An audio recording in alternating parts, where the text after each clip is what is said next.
Belief. Something I think we've all struggled with at some point. The events I'm about to share happened to me when I was 8 and 10. I was the most gullible kid you could have ever met, really. Lots of kids believed in the standard mythological figures such as Santa Claus or the Easter Bunny. Well, I also believed in these fairy tale creatures. I also had many more I thought were real. For example, my parents told me of one named the Academic Alchemist. He was a sorcerer that rewarded kids that did well in school. He was one of the many fables my parents made up for me. One other one was Store Susan. She was a fairy that would give kids who behaved in grocery stores treats. I'm sure you can tell by now that my parents made them up and others up as a mean of positive reinforcement. My older brother, however, made them up for a different reason. Said reason being, he was a jerk and he liked to mess with me. Although I wouldn't judge him too harshly, I'm sure many of you can relate to having an older sibling who liked to mess with you in a similar way. However, he took it further. The monsters he made up for me kept me awake for nights on end. Usually this was a way to manipulate me into doing something for him, like one of them that he made up called Cleaning Carl. He was the ghost of a falsely executed janitor that would suck up kids in his vacuum and take them away if they didn't clean. I asked my brother why he didn't show up for him, since he rarely cleaned. He replied that it was because Carl only went after little kids, and he was too tough to be taken away. As a matter of fact, he used that excuse a lot with the monsters he came up with. I even remember one time where he made one up called the Fetcher. It was a giant horned demon dog that gobbled up kids who didn't listen to their parents or older sibling when they told them to do something. Of course, he also made one up called Tattle Tim. He was supposed to be a deathly thin goblin that dragged kids who tattled to hell. Cute, right? One above all that frightened me the most, though. It was called the Boogeyman. It's a common monster, I know, but the reason why he scared me so much is that I thought, I spoke to him a few times. As it turns out, only one of the conversations was with the real man himself. The others were my brother using some sort of voice filter, I guess? I'm not sure why, but he actually put a lot of effort into his Boogeyman persona. It's quite impressive, actually. With the other monsters that he made up, he would just tell me their names and what they do if I didn't do X or Y for him. With the Boogeyman, however, there was some sort of art to it for him. Aside from the voice filter, he would do other stuff to freak me out, such as scratching my door when I was asleep and hiding in my closet, then popping out in the middle of the night to frighten me. He would do all of this while wearing a black cloak with a pale white mask underneath it. It goes without saying that those visits scared me, terrified me even. Thankfully, they were only an occasional occurrence, and looking back on it, he'd usually appear when I made my brother mad in some way, like accidentally eating his chips that I didn't know was his, but that would happen by my parents, so he couldn't threaten me in his usual way. Speaking of which, my brother was extremely good at hiding what he did from our parents. If he hadn't confessed what he was doing, they never would have found out about it. If it weren't for what happened, I doubt he ever would have. You see, all the monsters he made up was slowly but surely wearing me down mentally, and it got to the point where it affected my physical health as well. My parents noticed I was getting dark circles under my eyes from lack of sleep. They asked me if I was staying up, and I told them I was. When they asked me why, I told them I didn't know. I wanted to tell them about the monsters and the Boogeyman, but I was afraid that it would get me on Tattle Tim's bad side. Eventually, they took me to see a specialist. He prescribed me low-dose sleeping medicine, and told my parents to see him if the problem persisted. For a while, this worked. I imagine my brother still tried his Boogeyman shtick, but I was sleeping too deeply to even notice. As they say, though, all good things must come to an end, and I stopped taking the medicine. Why? Because of the nightmares. Despite how horrified I was of the monsters my brother made up for me, I never had nightmares involving them. That changed, however, when I took my sleep medication. Not at first, mind you. It was after a month of me taking it. The nightmares I had were so vivid that I was too scared to ever sleep again. Naturally, my parents once again took notice of my lack of sleep and took me back to the specialist. It took a lot of persuading on their part, but they eventually got it out of me that I was having nightmares. I was afraid of telling, and Tattle Tim's wrath scared me even more. However, I figured since I wasn't technically tattling on anyone, I would be okay. The specialists theorized that it must have been a side effect of the medicine. My condition ended up stressing my family as well. No matter what they did, I never seemed to get cured, even when they changed my medication.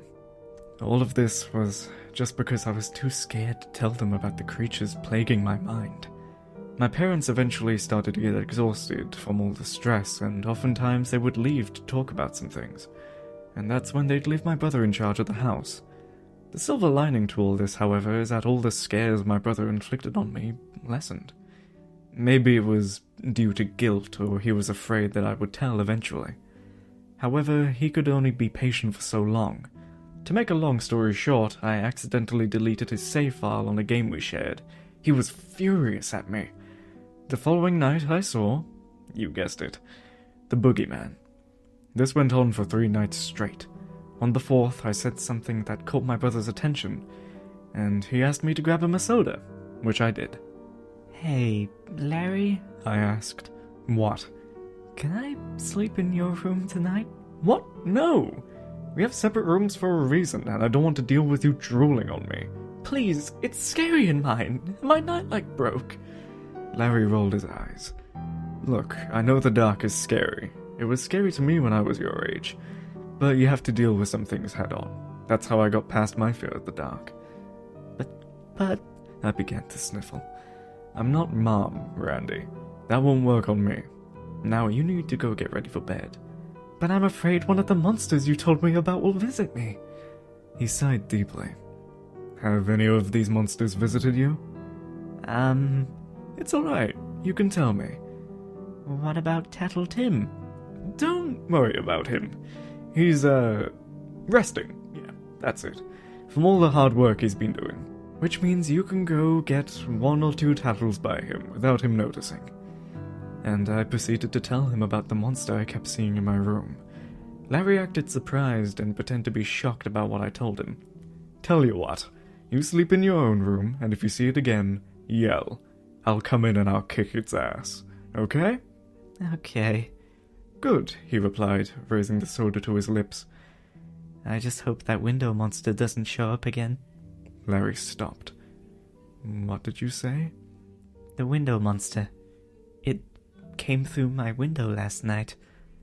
A look of genuine concern came over his face. Randy, I want you to tell me what exactly this window monster looked like. I gave him the following description of the creature. To begin with, it looked like a scorpion in appearance. It had 5 jagged fingers on each hand that came together to form claws. Its eyes were yellow with white pupils, and its mouth seemed almost too big for its face. Larry asked me if it had said anything. I replied that it hadn't. It just looked at me for a few seconds, then left. I should mention that our rooms are upstairs, and I saw this thing climb up, then walk through my window as if it was some kind of ghost.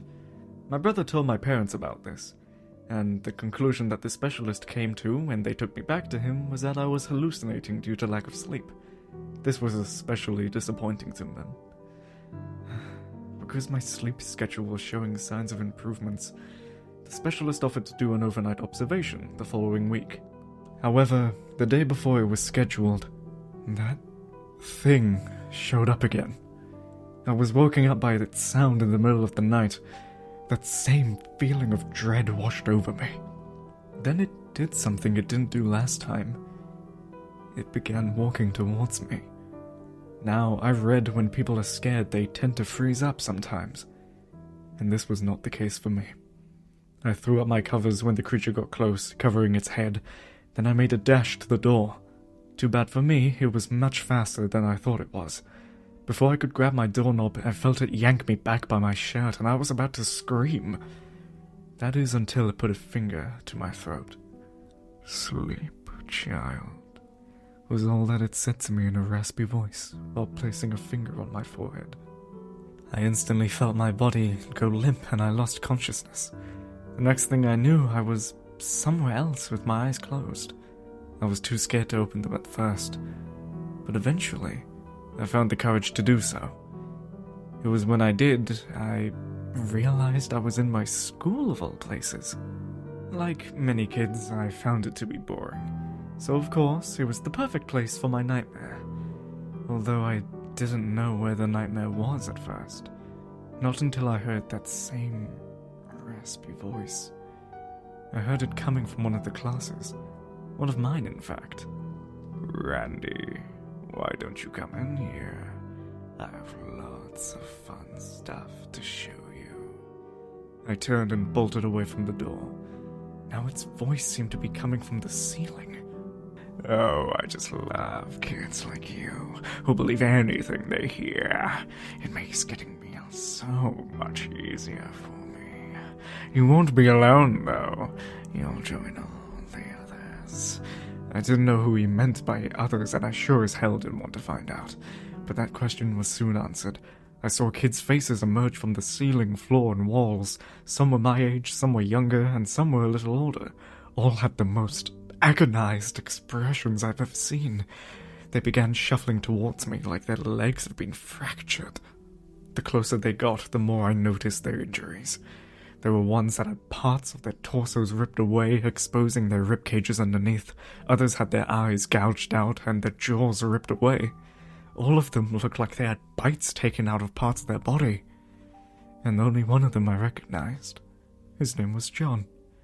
I didn't recognize him at first, due to the fact that his head has been twisted upside down. "Help us, Randy!" he screamed as the other kids shuffled closer towards me. I would have ran if it weren't for the fact that I was surrounded. I thought they would be on top of me soon. I was fortunate, however, to have a means of escape, albeit a temporary one. I noticed the gym doors to my right, and I wasted no time pulling them open, running into the gym as fast as I could. When I was inside, I saw that it was much larger than it usually was. Who else was there but the creature with its back to me? I glanced back at the kids, but they seemed to be frozen in place. My gym had an exit that led outside, however, and I figured if I was quiet enough, I could sneak to it without being noticed. "Going somewhere?" I heard it ask before I could reach the door. I bolted to it, but the monster easily closed the gap between us, getting in front of me and blocking my way. "I can tell you'll be tasty." I somehow found the courage to reply. "Why are you doing this?" "That's simple. I feed on gullible kids like you. The fear you radiate is an indulgence for me." "Who even are you?" I figured that would be obvious by now. I am the boogeyman. "Wait, huh?" I asked, confused. No, you can't be the boogeyman." I then told him about the monster that would appear from under my bed, or from within my closet sometimes. He looked at me for a few seconds, then began to laugh. "You really thought that costume store piece of shit was me? I've met some dumb kids in my time, but you make them seem brilliant by comparison." "If that wasn't you, then who was it?" He just simply shrugged. "Beats me. You got an older brother or something?" "Yeah, Oh. Better late than never to figure it out. The fear your brother helped generate is what attracted me to you." "You mean he tricked me?" "To be blunt, he did." I began to wonder what else he lied about. Not just him, but also my parents. Have you ever heard of Tattle Tim? "What? No. What are you on about?" "Cleaning Carl?" "No." "Store Susan?" "No. Enough stalling," he said, starting to reach for me. They lied. None of them were real. And you believed them. Now, this is your fate. Then, how do I know if you're real? The boogeyman paused. "What kind of question is that? I'm standing in front of you, and I grabbed you in your room." "Well, how comes you didn't eat me in my room?" "Because kids taste better here in my domain." "I don't believe you." He began to grow irritated. "Then maybe taking a bite out of you will help convince you, he replied, trying to grab me. However, his hand went right through me. A look of confusion came over him, and then he let out a roar and tried to take a bite out of me. Like his hand, his teeth passed right through me. What the hell is going on? I told myself you couldn't hurt me. He attempted to claw at me. No, I need that fear. I'll just make you afraid again. He snapped his fingers, and the kids who have previously been frozen in place were now shuffling towards me once again. I heard them beg and plead for help, and John's voice was the most noticeable among them. Feeling scared again, yet, Randy. They're not real. They're not real, they're not real, they're not real, I kept chanting over and over after closing my eyes. Soon, I heard them near me and even felt some of them touch my face. The only thing I could think to do was keep repeating my chant. None of you are real, I screamed, feeling their breath on me. And suddenly, everything seemed to stop. Taking a chance, I opened my eyes. The kids were still there, reaching for me. But there was something different about them, though. They were fading away. In fact, everything around me was. The kids and the school faded, leaving me in a black void. When they were gone, I heard clapping behind me. Well done, kid, the boogeyman said when I turned to face him. Wait, was this some kind of test? Well, I guess you could say that. I operate on belief. You doubted I was real, which extended to believing I couldn't hurt you. I am real, Randy. But your doubt of me being able to harm you has saved you. Hold on to that skepticism. It will come in handy once you get older. What's skepticistic? Skepticism. It means not easily believing something without proof. Oh, okay. Does that mean the kids you showed and my classmate John aren't really dead? What? Oh, no, they are definitely dead. All of them were victims I had before you. If it weren't for what you just did, you would have joined them as well. I can't say I'm not disappointed about it, but oh well, I have plenty more to eat. But for now, I believe our time together is drawing to a close. This was fun, Randy. I hope we can see each other again sometime soon. He grinned, showing off his crooked, gnarled teeth. Then he too began to fade away. I woke up in a hospital bed with my parents and brother by me. He's awake, my mum said. Quick, go get a doctor, my dad told a nurse. Shortly after, the doctor came in to examine me. My specialist was called in as well to help. Ordinarily, he wouldn't drive to the hospital like this. But this was an exception. Apparently, I'd been in comatose for 3 days. Scans didn't detect anything wrong with me, and neither did the ones that they did on me after I woke up. From their perspective, this was all a freak occurrence. Well, this is ironic, the specialist said once my scans were done. What is? My dad inquired. Before, Randy was the one who looked tired. Now it's the other way around. See? He pointed to the dark circles under my family's eyes and the lack of them under mine. When the conversation was done, we shook hands with him, then went home. My brother told my parents all about the monsters he made up to scare me. My parents were, of course, angry with him at first. But soon after, they realized he was the one being affected most of all. In fact, he was the one who found me in the middle of my room. When I didn't wake up, he told my parents, and in the end, my parents decided that he had beat himself enough and didn't punish him. My parents told me that they were exhausted and going to bed, but I could stay up a bit later if I wanted to. They went upstairs, leaving me and my brother alone. God, I'm thirsty, Larry said, rubbing his eyes. I'll get you some soda, I said, heading towards the kitchen. Wait, he replied, putting one hand on my shoulder to stop me. I can get it myself. In fact, why don't I get you one? Oh, thanks. Can I have a Coke? Alright. Just don't tell Mum and Dad. Alright? I nodded, and soon we were drinking soda while playing games together. Our relationship improved dramatically after all this had happened, though I did remember what the boogeyman had told me about his victims. The following Monday, I was back in school. Sure enough, John was absent.